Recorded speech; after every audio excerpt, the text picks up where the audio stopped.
Welcome students, and we are seeing in engineering geology. We have come to the third unit, and here it is mainly we are dealing with the structural geology. Okay, in the structural geology we will be seeing about the strike, dip, okay, and cross, study of common geological studies associating with the rocks such as fold, fault, joints, unconformities, parts, types, mechanism and their importance in civil engineering. And the second one we will see about the Indian strategy. So here we can see the different formation due to the structural geological formation. And the structural geology is the study of the factors such as origin, occurrence, classification and types and effects of various secondary features like fold, fault, joints, everything. So the introduction, it is a study of the such as origin, occurrence, classification, types and effects of various rocks. Structural geology is a study of the three-dimensional distribution of rock units with respect to their formation. This understanding of the dynamics of the stress field can be linked to the regional effect. And here you can see the economical importance is that the study of geological structures has been a prime importance in economic geology, because we know where petroleum is there, where mine is there, everything based on the structural formation of the structures. Okay, the minerals contains various metals commonly occupy faults and fractures and structurally in the complex areas. Okay, so here the deposition of the gold, silver, copper, lead, zinc and other metals are commonly located in the structural areas, and it is very easy, and the structural geology is a critical part of engineering geology, which is concerned with the physical and mechanical properties of the natural rocks. So what are the different formation is that fold, joint, fault, foliations and these internal weakness of the rock. These are the internal weakness that is due to the formation. What are the weakness? That is due to the formation weakness only we are finding out the force, joints and fault. In this class we will see about the folds. Okay. So within the earth's surface are being subjected to forces that tend to bend them, twist them. Okay, bending you can see, and it is twisting you can see here, and that is a shear, right? So either a tension or a compression or twisting will happen, or a shear, that is sliding, will happen, which will determine the fractures. And with these rocks undergo this bend, fracture or the twist, what will happen now? There is a change of shape and size by which this fault, joints and folds are formed. Okay. So the deformation common at plate origin, deformation concept are stress, strain and shear. Okay, I told you now, force, stress and strain and shear. So what is the stress? So forces that cause deformation of the rock are referred to as the stress. All of you know stress is the force per unit area. You have already studied in your SM1. And the differential stress is the unequal in different direction. That is, you can see here it is a uniform pressure. If it is applied all over, then the body will be having a very uniform distribution of the molecules and it will be good. If there is a very ununiform or differential stress is applied, then the shape of the thing will change. You can see here maybe a compression stress or that. So what are the three major differential stresses? Compressional stress, tensional stress and shear stress. Okay, so we will see one by one. So if it is a compression stress, what is compression? That is the pressure that is moving towards the thing, we call it as a compression. So what will happen due to this compression forces? What will happen now? There will be so much of fold that will happen. You can see the mountains are formed, the fold is there, thrust areas are there. So the mountain ranges are formed. So these are the things that is formed due to the compression. So what happens when these two forces, if there is a plate like this, if two forces are acting, right? What happens means this force is, this plate will have a tendency to move up, which will create a mountain. So push together stress, we call it as shortens and thickens crust, which squeezes the rocks. Okay. So the second one, it is a tensional stress. This is tensional stress is the pull-out test. Okay. So similarly, if there is a thing is there, if the plate is, that is, I am not talking about the plate, means it is a earth plate. Okay. when it is pulled down, what happens? A valley may be formed. Okay, so the valley is formed. So we can see that this is a pull-out crest where the valleys are formed. Okay, so the mountains are formed due to the tension crest, range, fault, and valleys are formed. So the next one, it is the shearing stress. The along is sliding along the plane. Okay, so that is mainly because the shear stress. The shippage of rock mass passed on another. In shallow crust, shear is often there. Due to the shear, most of the earthquake and tsunami occurs. Okay, and these are the stresses. A unformed strata, that is the cube, that is Earth's surface, we can see here, and it is the horizontal compression stress which causes the mountains, and the tension due to this valleys and other things are formed, and also this is due to shear, that is the replacement. The entire zone will change, and which will all these forces will exhibit release a lot of energy. Okay, so the next one, changes in the shape or size of a rock body causes the stress. Strain occurs when stress exceeds the rock strength. Strained rocks deformed by folding, flowing, or fracturing. Mostly this due to strain, this happens. Okay, folding, everything happen due to the strain. Okay, the next one, it is due to the two behaviors are there. One is ductile deformation, the next one, it is the brittle deformation. So what is the ductile deformation? Is that what is the it is expansion. Brittle is failing down. Okay, so the brittle behavior occurs in the shorter distance, where the ductile behavior occurs in the larger. For example, if I am take from a very shorter distance, if I am going to fell something, it will break into pieces. But when there is from a very higher range, if there is a fall, what happens? It will form, we are keeping it down now, it will form like this, it will form a ductile behavior, there won't be any crack with the books. Similar thing, it will form, the brittle behavior occurs in a shorter depth, then ductile behavior occurs in a very larger depth. So what are the classes of materials? One is brittle material have a small or large region of elastic behavior, but only a small region of ductile behavior before they fracture.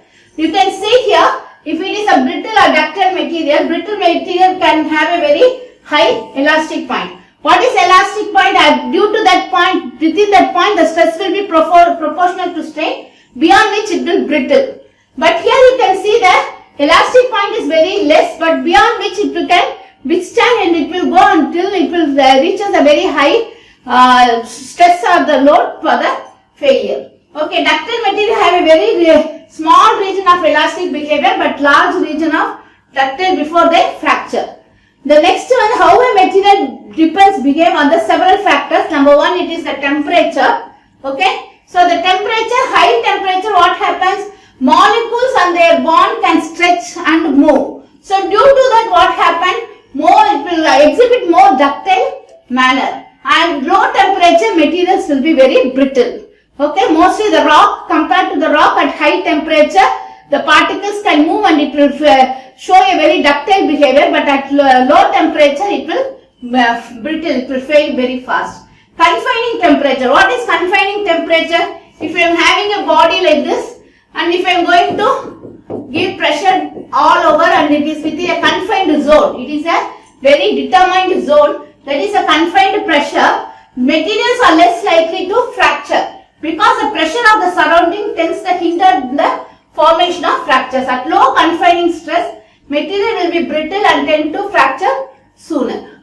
So what is stress? Stress material will brittle and tend to fracture sooner. Strain rate, the material will be ductile and the fracture will take a very good behavior. And the composition, some minerals like quartz, olivine, feldspar are very brittle, and others like clay materials, kyanite, mica, calcite are more ductile. This is due to the chemical bond types that hold them together. Okay, due to this, some positions are brittle, some materials are ductile. The mineralogical composition of the rock will be a factor in determining the deformational behavior of the rock. Okay, so mainly the presence and absence of water makes a very important phenomena in determining the ductile and brittle behavior. What happens? Water appears, weaken the chemical bonds and forms film around the minerals. So it will make if the water is there, it will mainly fail in slippage, and thus wet rock tends to behave in a ductile manner, while dry rocks behave in a brittle manner. Okay.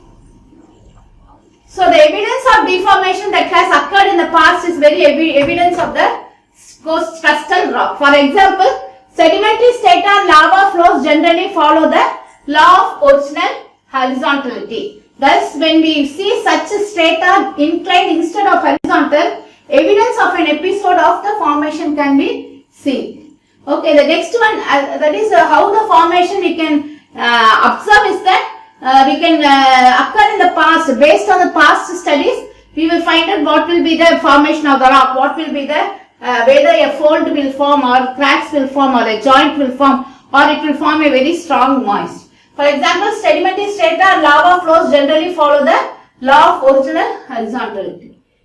So now we are going to study about the two things, that is a strike, it is a horizontal one, and it is a dip, that is a vertical inclination one. Okay. So the strike, the compass direction of the line produced by the intersection of inclined rock layer or fault with the horizontal plane. We can see here, this is a strike generally expressed at an angle related to north, 37 degree east and 12 degree west. So you can see that the dip will be always given by an angle, the strike will be along the horizontal plane, and this is the direction of a strike and a dip symbol. So you can see here. So this is a strike or the dip. It is a symbol here, and we will have a dip angle. It is mentioned here. Okay. So it will be in the north direction 30 degrees, and it is in the west direction plus or minus 12 degrees. You can see east west, and it is a strike dip direction. Everything we can see. These are the dips. You can see very clearly in the picture. Okay. So what is the main thing of the dip and the strike is that based on the direction, based on the failure of that one only, we can determine what is the type of rocks that we are forming. Okay. So you can see here very clearly. The next one, it is a map, that is the recording strike and the dip measurement on a geological map. A symbol is used. Most of the symbol I told you now, the symbol is used. Okay. So it will be the symbol that is here. So that is used and has a long line oriented parallel to the compass direction of the strike. A short tick mark is placed on the center of the line on the side to which the inclined plane dips. Okay. So you can see, and the angle of dip is recorded next to the strike and the dip symbol is shown. So here there will be a small arrow mark and it will be showing the dip angle. This will show the dip angle, right? Dip angle will be shown. So we can see the things. Okay. So the next one, it is the for bed with 90 degree vertical, the short line crosses the strike line. So if it is a very 90 degrees, it can seen with the same line, but there is no dip and circle with a cross line, right? If it is horizontal, there is no dip, then this symbol will be used. We can say only the strikes are there, no dip is there. You can see here. It will be a strike, it is a dip. It is a strike, it is a dip. Strike and dip is there. And you can see this is a formation of sandstone, limestone, red shale. Everything it is shown here. You can see here very clearly. And what is an outcrop? Outcrop is nothing but what is that extension beyond the earth surface? We call it as the outcrop. Right? So what is above the earth surface? Right? Above the earth surface we call it as the outcrop. Surface is called as outcrop. So this is one of the example of the outcrop, right? It is beyond the, above the earth surface, we call it as a outcrop. So strike refers to the direction in which geological structure is present. Okay. So mostly in the strike, it is in the horizontal region, it determines the geological structure is present, as the strike direction may be defined as the direction of the trace of the intersection between the bedding plane. Okay, two bedding plane. It is there any intersection that it can be shown here. Okay. The strike and the dip you can see it is an angle, a strike is there and a dip is there at an angle of 30 degrees, and you can see here very clearly. Okay. So the literally dip means the slope or the inclination. What is the slope or the inclination? We call it as a dip. Okay. You can see here. It is a dip. We can see the sedimentary layers, and it is due to the formation of that. And the next we will be seeing, due to this strikes and dips, there are formation of fold, fault and joint. So today we will see about the fold. Okay. So what is a fold? Fold is one of the most common geological structures found in rock. When a set of horizontal layers are subjected to compressive forces, they bend either upward or downward. The bend noticed is called as folds. Folds is like this. We are folding the cloths, right? So similarly, when the this rock layers are folded with one another, we call this as a fold, right? Okay. So it is a geological structure in rock. And this fold is in nature. Fold may occur in single local bend or may occur repeatedly, intricately folded to tectonic historical. Either it may have only one fold or it can be having the fold throughout a multiple layer, and formation will be different. Okay. The next one you can see here, the fold, one fold formation. This we call it as a limb both the sides.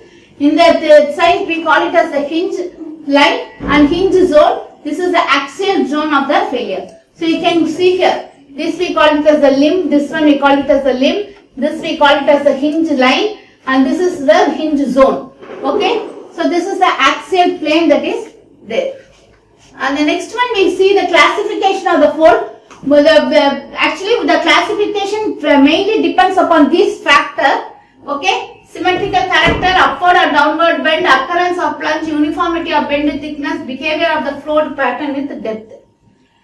And we have this different based on that factors. We are going in for the classification. First one is anticline and syncline classification, symmetrical and asymmetrical folds, plunging and non-plunging folds, open and closed folds, similar and parallel folds, miscellaneous folds or overturned fold. In miscellaneous fold, we will see about 5 or 6 types.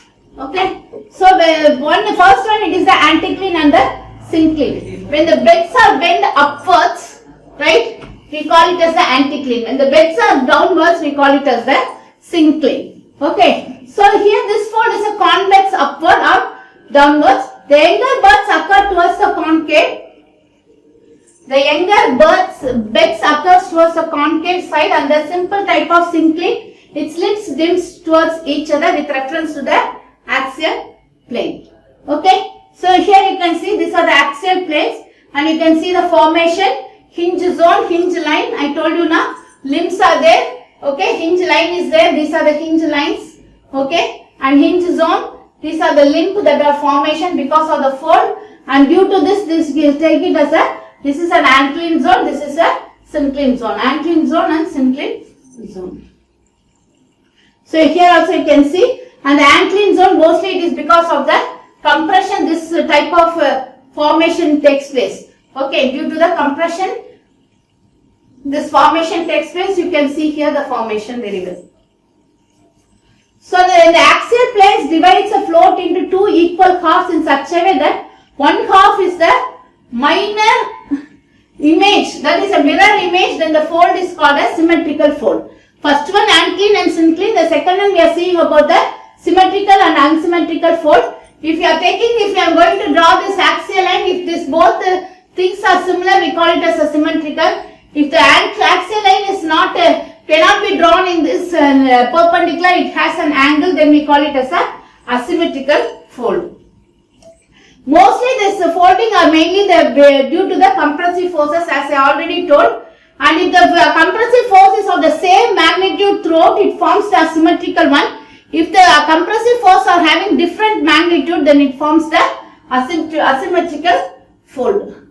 Okay, you can see here, right? So this is a symmetrical fold, this is a asymmetrical fold. You can very well see this is an asymmetrical fold. So due to this, then third one, overturned folds are there. When this asymmetrical fold are more than the angle of 45 degrees, almost towards the vertical, the horizontal, then we call it as a overturning fold. You can see here, very well you can see here.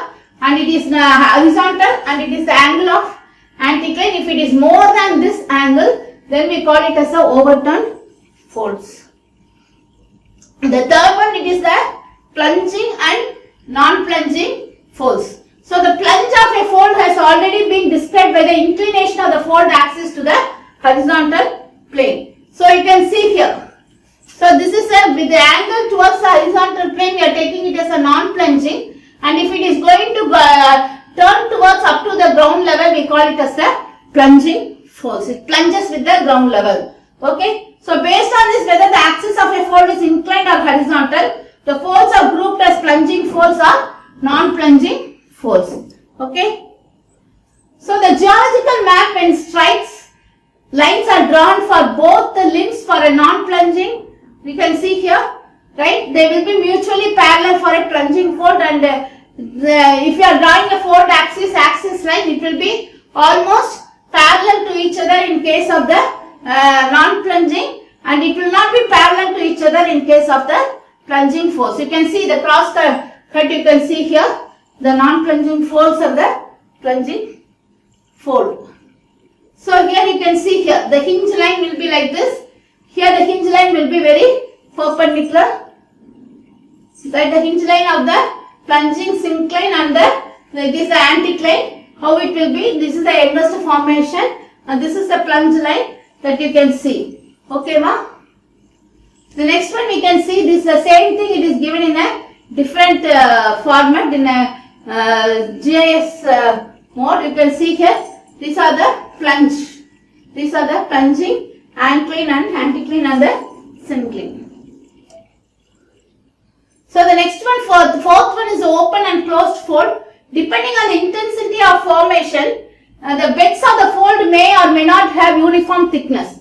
If the thickness of the bed is uniform throughout the fold, it is called as an open fold. And if the the thickness is not same throughout, that is the thinner in the limb portion and it is broader in the middle, then we call it as the closed fold. Okay, so these are the open fold. As the fold goes, it is a gentle one. Then we go for an open fold. Then we going for a. If the limbs are very narrow together at the end, then we call it as a closed fold, right?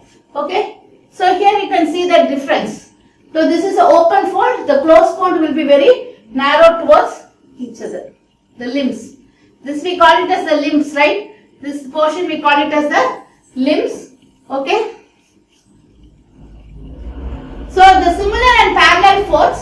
So whether the shape of the fold remain the same or unaltered, we call it as a similar fold with the depth folds are grouped as similar or parallel folds. In the case of similar folds, the shape or pattern of folds remains the same at the depth also. But in the case of parallel folds, the crest or trough becomes pointed or angular. Okay. So here you can say this is a similar fold, but this is very pointed because it is having points like this now. We call it as a pointed fold, right? It is a similar fold where it has all the plunges, everything that is similar. And you can see the next one, miscellaneous folds. We will tell some other things. We have said about the overturned folds. Okay. So in the overturned folds, what we are going to do now, it is not a symmetric or asymmetric, but it will have very different things. That is, it will almost be to the ground level. So we call it as the overturned fold. Okay. So the chevron folds, it is a crest and trough of the beds are smoothly curved, but some folds have sharply bent angular crest and troughs. Such as folds are known as chevron folds. So you can see here. Okay. So these are the chevron folds. So here what is that? It is sharply bent angular crest and troughs are formed. It is called as the chevron folds. Usually the fold have inclined limbs, that is the limbs will be mutually diverging or converging with reference to the axial one. So the next one, it is isoclinal fold. So these folds may be vertically inclined or horizontal. So here it is very narrow, it is vertically inclined and it is called as the isoclinal folds. Then the next one, it is a fold and fan fold. Okay, fold and fan fold. This we can see here. This is a fold and fan fold, which will be seen like this. Okay, this is also normally found here. You can see it is formed of the fan fold the limbs and dip away from each other, as the term suggests. So mostly the limbs will be like this, okay. So the limbs will be formed, but here the limbs are going away from here, that we call it as the lip. That is a fan type, so we call it as a fan fold. The next one, it is the domes and basins. So the domes are like the domes, you can see. This we call it as a dome, right? So this mostly we call it as a dome. This we call it as a basin, right? So it is an inverted of dome. We can take it as a basin. Mostly this is formed here. You can see here. These are the domes that is formed along with the basin layer. Okay. So you can see here the oldest formation exposed to the surface will be dome. The youngest formation will be the basins. Okay. So here you can see the oldest rock will be the dome in the center, and that is the youngest rock will be the basins. Okay, you can see here very neatly. You can also see here the structural zone, that is the youngest formation, the oldest formations. The next one, it is the geanticlines and geosynclines. Anticlines and synclines with a normal shape are mostly we can see, but with very large magnitude are called as geotenses and geosynclines. So it is nothing but anticlines and synclines, but with a very large magnitude. You can see extremely large magnitude, we call it as a geoanticlines and geosynclines. Okay, here you can see the asymmetrical force within major force, but confined only to incompetent bed. The next one is called drag force. So the drag force is developed because of the shearing and the dragging action. So here you can see, right, it will be like this. Okay, the force are like this and it will move, right. You can see here the force comes like this and move. So that we call it as a, that is, it is confined, and here you can see very neatly. The next one, what is the mechanism of folding? I told you folding is actually due to the compressive stress, and depending upon the slipping of the cord, this compressive stress is may be a uniform or non-uniform based on that the fold are formed.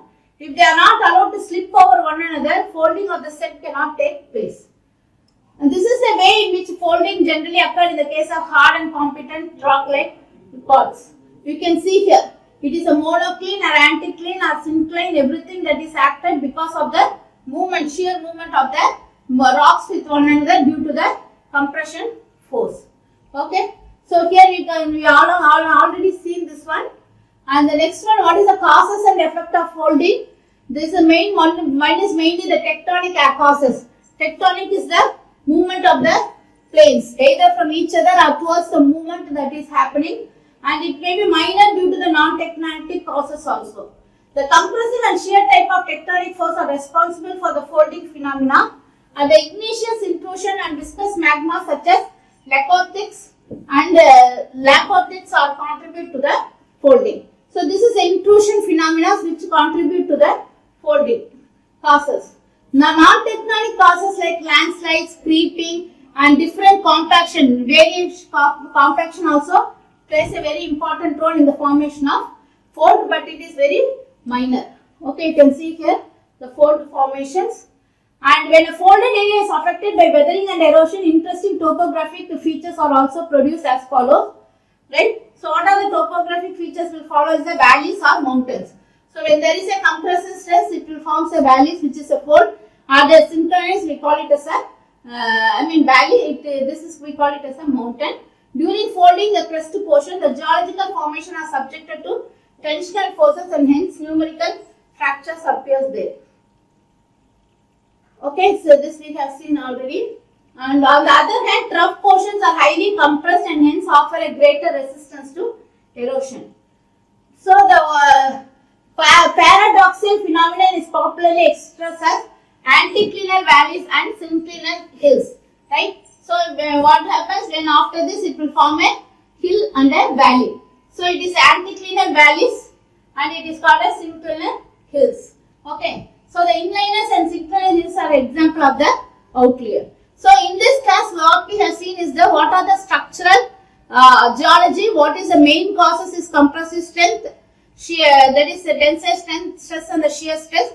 And we also saw what are the things that will causes this compressive shear or the tensile stresses. and we saw what are the different types of things, that is the fold, joints and fault, and we saw what is the fold, and we have seen the different types of fold, and we saw what is the mechanism of folding, and also we saw what are the causes, that is the main causes for the folding that occur, that and we saw the mechanisms, and we saw what are the effects of the folding in the class. The next class we will see about the folds. Thank you.